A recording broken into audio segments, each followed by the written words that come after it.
This will be our example number 4.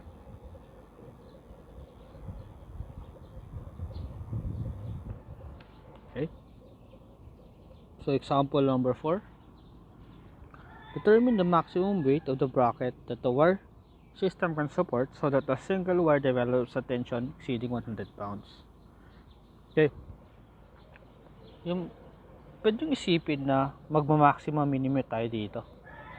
But take note that the problem or no single wire develops a tension exceeding 100 pounds. So therefore, one wire or kahit anong wire dyan or kahit anong cable dyan will never exceed the 100 pound. Why? When that exceeded or the value will exceed at 100 pounds, the tendency is that mapuputol siya. Okay? Mapuputol yung wire natin. So the best thing to do is that to know or to test every wire. To test natin kung ano yung weight na kaya nilang buhatin. Okay? And then after that, after testing the weight, is that we will analyze on what string will be used or what force would be used in order for the wire or for the body will be in equilibrium, and also on what force system or your tensional force will have the maximum value of uh, or the maximum strength, kung saan kahit isaksak mo sa kanya yung 100 pound, hindi siya bibigay. Okay? By how? So, ang gagawin natin dyan is that puputulin natin lahat to. We will isolate each system. Okay? So, first, let us isolate this first system at joint E, and this will be your joint B, right? So, joint B. So, let us first isolate this concurrent force at joint E. So, mapapansin mo, meron kang pail. Ano yung weight ng pail? Okay? So, let us solve this problem. So, rewriting it into its free body diagram.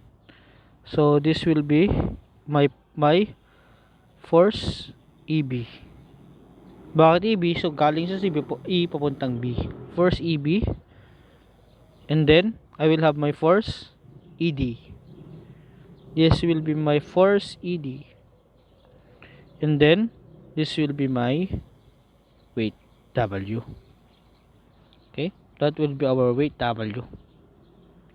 So, take note that this is 30 degrees.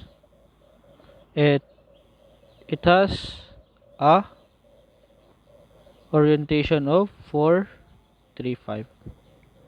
Okay? So, let us solve this one. By summation of f of y is equal to 0, and of course, your summation of f of x is equal to 0. Summation of f of x muna tayo. Or summation of f of x muna tayo. So, we'll have summation of f of x. You will have FED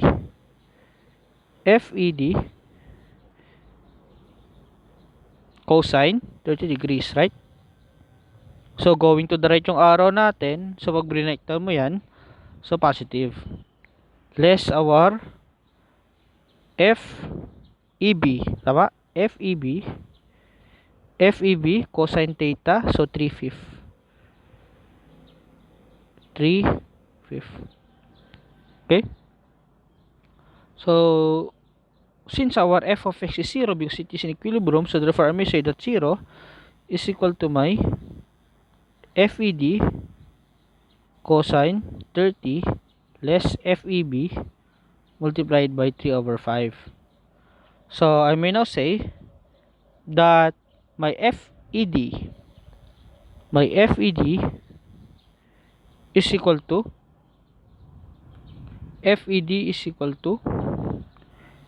so transpose natin yung papunta dito. So, we'll have FEB positive yan kasi matatranspose 3/5 divided by cosine 30, or we have 3 over 5 divided by cosine 30 will have a value equal to FEB to square root of 3 over 5. Okay. Next is that we will have our summation of f of y. Summation of f of y is equal to 0. So dito muna tayo mag-focus dito sa free body na to. Okay? So summation of f of y is equal to 0. So we'll have summation of f of y is equal to FEB multiplied by 4 over 5, positive yan, plus FED sine 30 degrees less our W. Okay? So therefore, since f of y is equal to 0, so 0 is equal to FEB multiplied by 4 over 5 plus FED sine 30. So pwede na natin i-transpose sa kabila. So magiging positive W yan. So I may say that my W is equal to FEB multiplied by 4 over 5. So pwede natin substitute to since I have initialized that my FED is equal to FEB multiplied by 2 square root of 3 divided by 5. So therefore, my FED is equal to plus FEB. So pagkikita niya magiging isa siya. FEB sine 30 multiplied by our 2 square root of 3 over 5. Okay? So adding these two terms, since they already have similar variables, so therefore we'll have W is equal to FEB, which is equal to 4 over 5 plus our 2 square root of 3 over 3, 2 square root of 3 over 5, I should say. So 4/5 plus our alpha A, kasi dun ko sa in-store, multiplied by our sine 30. So we will have a value of FEB. Our FEB is equal to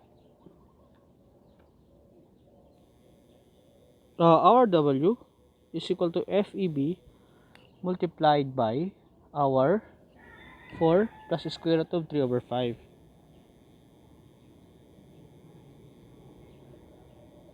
Or pwede nyo sabihin na yung W nyo it is equal to 1.146 1.1464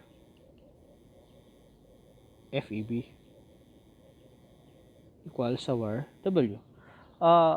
Therefore, I may say that my FEB is also equal to, in terms of W, so we'll have a value equal to 1, or your W divided by your 1.46, 1.464. So we have a value equal to 0.8722881509 W, or pwede nyo store yan sa C. Okay, or kaya kahit yung ilagay nyo na lang dyan is yung mga round off number nya. So para nakuha to, so ganito yan, FEB is equal to W divided by 1.1464.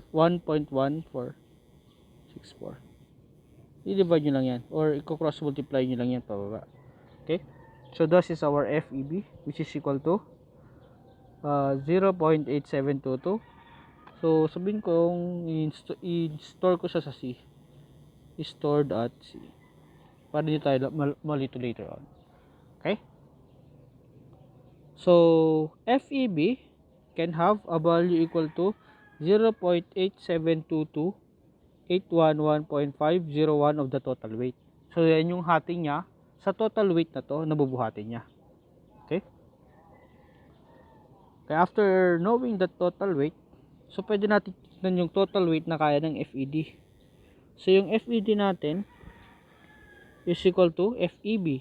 So take note that our FEB is equal to 0.872. So yung round off number na lang, multiplied by 2, square root of 3 over 5.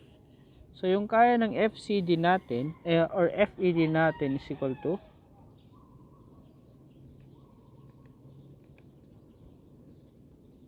so wag nyo kakalimutan yung W na to. Okay, mahalaga yan. Okay.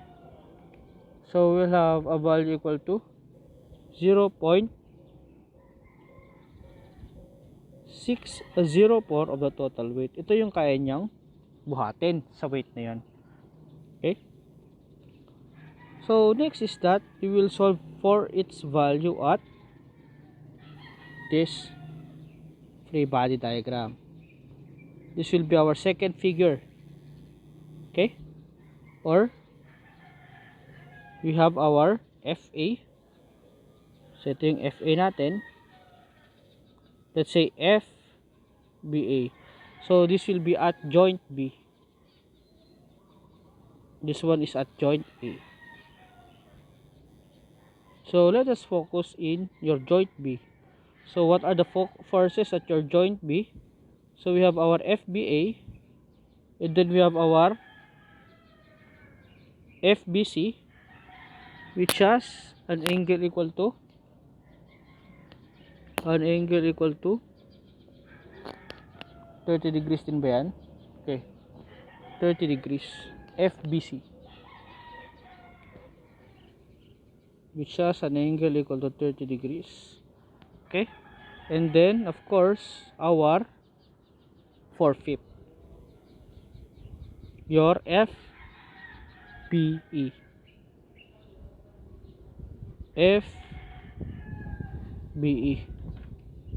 So take note na yung FBE negative is FEB.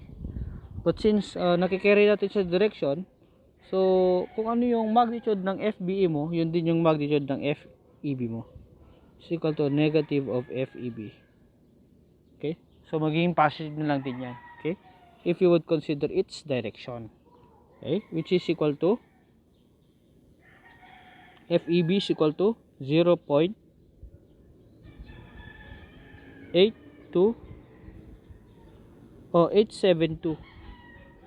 8722 W. Okay, 0.8722 W. That is our FEB. So how will we solve this one? Okay, madali lang, yung tulad pa rin dati. So we'll have our summation of f of x is equal to your 0. So what are the summation of our f of x? So meron tayong negative FBA less negative yan plus our positive FBC sine 30 degrees plus our FBE which is at 3/5 3 over 5 equals our 0. Okay, so since your summation of f of x is equal to 0, so therefore our FBA is equal to FBC sine 30 plus FBE which is equal to 0.8722 W multiplied by 3/5. Sir, but hindi negative yan.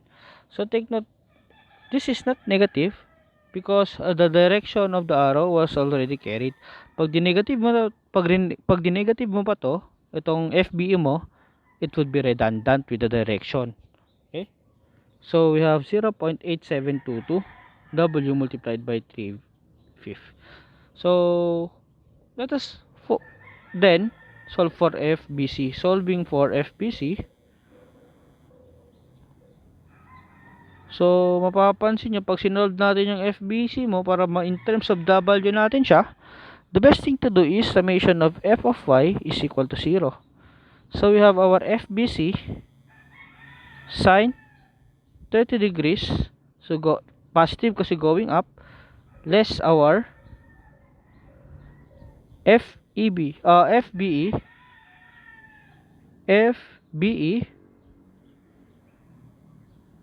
sine theta is equal to our summation of f of y, but it was initialized as 0.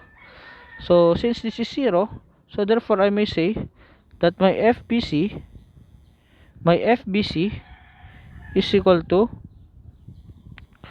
FBE, the sine theta divided by our sine 30. So paano nangyari yun? Kasi pag transpose mo to, matitira FBC sine 30 and then i-divide mo lang yung sine 30. Okay? So we have our FBC is equal to FBE sine theta. But what is our FBE? Take note that our FBE is equal to 0.8722. Tama? W sine theta. So ano yung sine theta natin? It is equal to sine theta, ito yun, 435. It is equal to 4/5. Tama? 4/5. Ito yung theta natin eh. So 4/5 divided by sine 30. Right? So we'll have a value equal to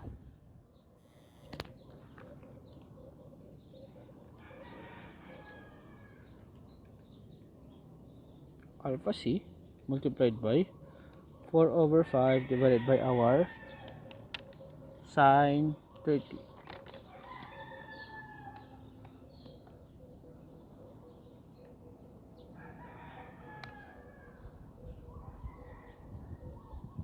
So our FBC in terms of W is equal to 1.39566 W. Store at T. Or you may store it on your calculator para pag calculate kayo, kung ano yung value nyo dito, yun pa rin yung lalagay nyo sa calculation nyo. Okay, that is our FBC. So FBC can hold a total of 1.39 weight. So pag i-compare natin yung tatlo kanina, your FED can hold at least 0.64 of the whole weight, and then your FEB can hold at least 0.87 of the whole weight, and then your FBC, this one, can hold at least 1.39 multiplied by W. So therefore, so far, the maximum value of 100 pounds can be indicated in your FBC. But let us find out the value of your FBA. So see, it was left hang because our FBC is unknown. So resolving for FBA, so therefore my FBA is equal to my FBC. FBA is equal to my FBC, which is equal to 1.393956 W sine 30 plus our 0.8722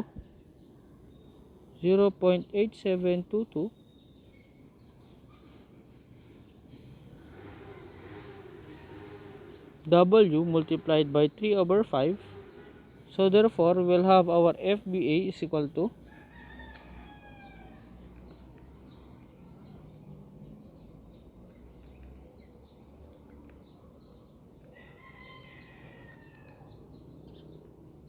a value equal to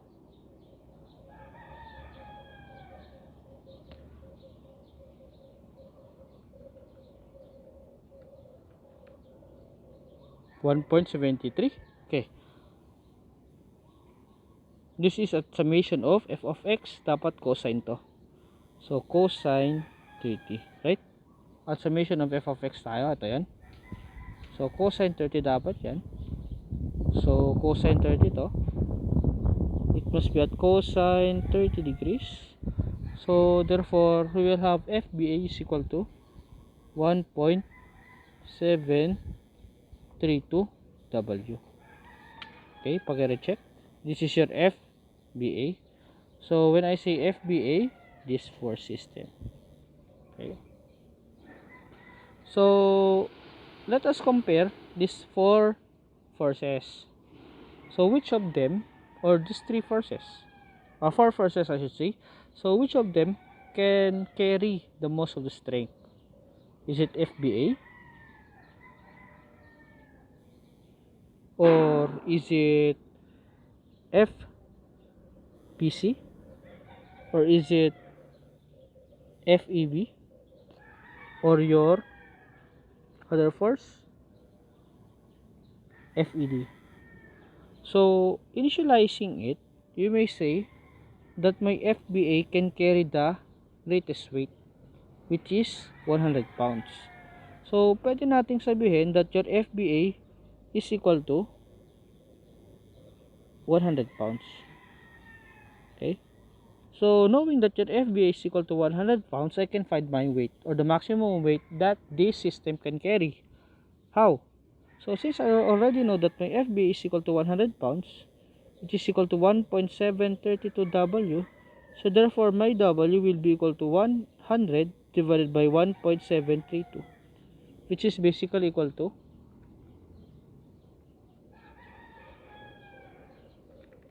it is equal to 57.735 pounds, or approximately equal to 57 approximately equal to 57.7 pounds. This is the answer. Okay? Ito yung answer natin, 57.7 pounds. So how did I solve this one? Recap ko lang. So mapapansin mo na meron tayong two force members, or two force members that can be identified in the problem, two concurrent force wherein these two forces are at connection B or joint B and at joint E. So yung unang plano ko is that I will get every value in terms of W para tignan ko kung ano sa mga rope na to or sa mga strings na to ang kayang maghawak ng malakas na load. The one that could carry the maximum load of 100 pounds. Basically, bakit hindi ko ginawang 100 pounds na lang lahat sila? Pag ginawa ko kasi yon, may mga ibang strings will have no force to carry, or hindi nila ma-attain yung mga angles nila kung saan nagkakaroon ng equilibrium ng weight. Okay? So therefore, the safest thing to do is that I will solve this problem in terms of W, and then I will get its percentage. Kasi yung 1.872, 1.36, yan na yung parang ratio ng bawat string wherein it can carry, or the value of W that each of the string can carry. And then after finding the value of W where each string can carry, I use the maximum value, or yung pinakamalaking force ng strength wherein yung string na yun kahit lagyan mo ng 100 pounds hindi mapipigtas, wherein upon solving it in our equilibrium formulas, which is summation of f of x and summation of f of y, I found out na ang pinakamalaking ambag or kayang i-carry na force is your force FBA, which has a value equal to 1.732 multiplied by the W, or any value of your W. So upon knowing that one, so I assumed that my FBA can carry the 100-pound force that would not trigger the whole connection to lose their respective angle, which is your 100 pounds force. This 100 pound force was assumed to your FBA, which is equal to 100 pounds force upon assuming that one. So nag-substitute ko dito, and then after substituting this one, I solve for the value of your weight, or the maximum W that can be put into the system. So therefore, I found out that the maximum W is equal to 57.7 pounds. Take note that pounds is a unit for force. That is an English unit of force. Okay? That is our example number 4.